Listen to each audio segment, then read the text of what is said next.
Hello everybody and welcome back to All About Steph 1 with me, Steph.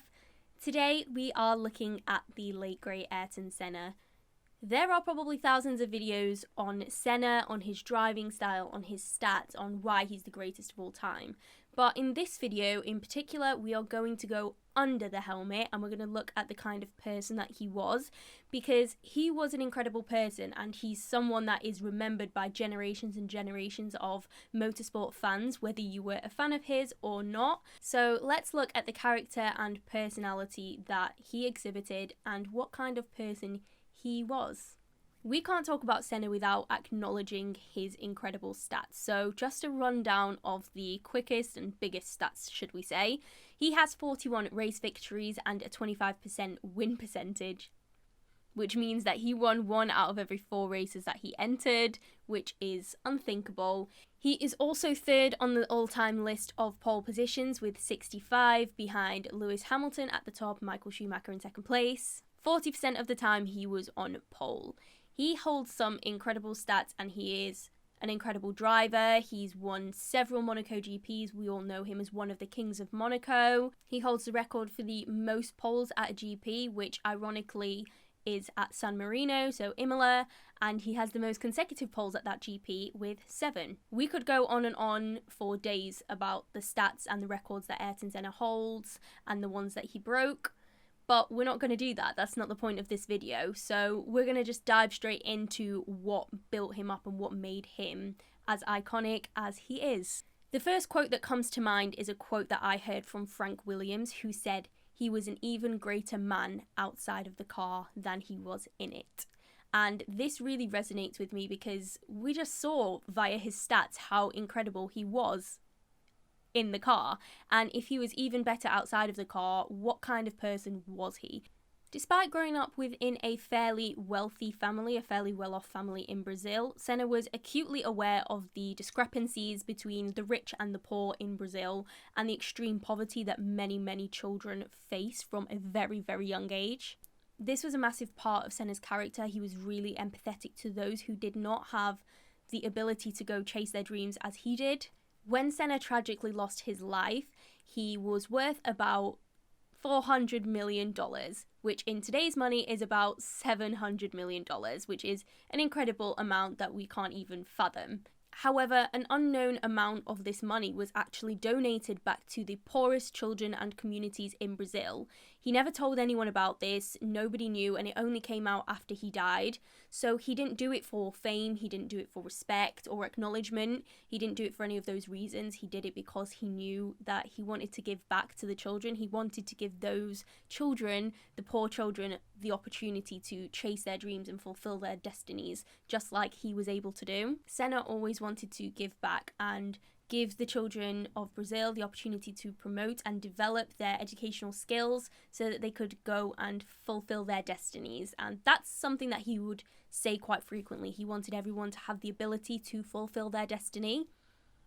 2 months before his fatal accident at Imola, he and his sister Vivian started planning and putting in place the measures to begin a non-profit organization in Brazil that would help promote and develop education within the young people of Brazil. Unfortunately, Senna never got to see this project through, but his family made sure it happened, and in November of 1994, Instituto Ayrton Senna was born, and this is still alive to this day. It is one of the biggest non-profit organizations in Brazil. I have a quote that is taken from the website, which explains exactly what the non-profit organization aims to do. Uma organização sem fins lucrativos que tem o objetivo de dar a crianças e jovens brasileiros oportunidades de desenvolver seus potenciais por meio da educação de qualidade. In English, this translates to a non-profit organization that aims to give Brazilian children and teenagers the opportunity to develop their potentials through quality education. Instituto Ayrton Senna has invested so much money over the last 25 years back into Brazil and back into its children, and this is fostering hope and giving children who would otherwise not have had the opportunity, it gives them the opportunity to grow and learn and put themselves out of poverty in the future. So Senna has given them really the gift that keeps on giving.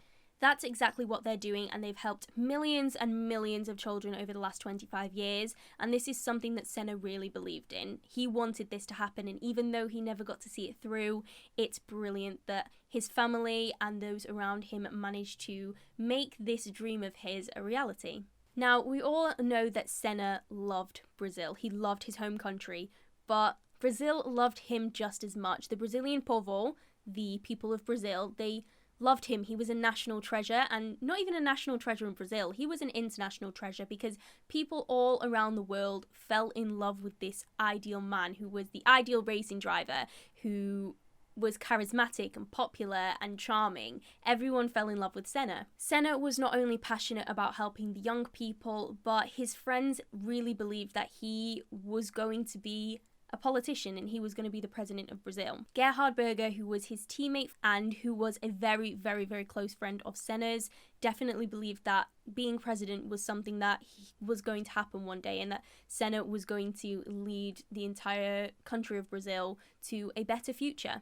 Thierry Bousson, a former F1 driver and friend of Senna's as well, he echoes what Gerhard Berger was saying about Senna getting into politics, and he definitely believed that that was part of his long-term plan and that eventually we would have seen Senna as the leader of these 200 million people that live in Brazil. With his huge popularity within Brazil, it would not be surprising to see him leading the country one day, as the Brazilian people, I believe, would have been able to put their faith and their trust in Senna to create a better world for everyone. Unfortunately, Senna never got to fulfill this destiny, if it even was his destiny, but it's nice that his friends and people closest to him believed that he truly had the qualities necessary to provide a better life and take care of an entire nation. I use the word compassionate, and that's something that I want to come back to now. Senna had every bone in his body was a compassionate bone. He understood and he cared so much for everyone around him, not just himself, and he was a very, very empathetic person. When Eric Comas crashed at the 1992 practice for the Belgian GP, he was knocked unconscious and Senna behind him stopped his car, ran out and went to go and help him. The engine was still revving. Eric still had his foot on the acceleration after being knocked unconscious. There was oil and fuel being leaked everywhere, so there was a massive chance that that car could have gone up in flames. Senna went to shut off the engine, help get him out of the car, and Eric has maintained to this day that Senna probably saved his life that day. Without thinking, Senna rushed into a situation which would have been highly dangerous for himself as well, thinking about somebody else. He was so empathetic and wanted to help other people at the expense of his own life. Towards the end of his life as well, we saw Senna fighting very, very hard for changes and developments in safety, because back in those days, Formula One was nowhere near as safe as it is now, and that is evident by the horrific, tragic weekend that we saw at Imola 1994. Alain Prost, with whom Senna had a really turbulent relationship with when they were teammates, he has maintained that he and Senna's relationship was mended towards the end of the 1993 season, and after that, he and Senna worked together to improve safety. Senna and Prost were supposed to have an extremely important meeting that weekend at Imola to discuss safety standards. Unfortunately, that never came to fruition, but we know that Senna was pushing really hard towards the end of his life, not just to protect his own life when he was on track, but to protect the lives of everyone else, to protect against anything bad happening to the people around him. Not every driver was pushing for safety standards like Senna was, and it just showed that he wanted to make sure that the sport was as safe as it possibly could be for everyone who was in it. Finally, I wanted to bring up Senna's relationship with philosophy. Many people who knew him well reported him as a very, very philosophical man. His philosophical standpoint was about pursuing greatness and finding the limit. There were many, many instances of Senna pushing past the limit, not only as a person, but as a driver as well. The most prominent example would be the 1988 Monaco GP, where Senna was nearly 2 seconds quicker than his teammate Alain Prost. Senna talked after that incident about him being in a deep trance and being frightened of what he was actually capable of when he wasn't even thinking, when he was on the absolute limit. Senna has said some amazing and iconic quotes over his years. This quote is applicable to so many things, not just racing, but life itself. And I think Senna was very aware of that when he said it. And so you touch this limit. Something happens, and suddenly you can go a little bit further. This quote helps me understand the driving force of Senna, why he was constantly pushing to be a better version of himself, why he was pushing his own boundaries as a person, not only as a driver, but as a man as well. Throughout all of this, Senna continues to inspire as a person.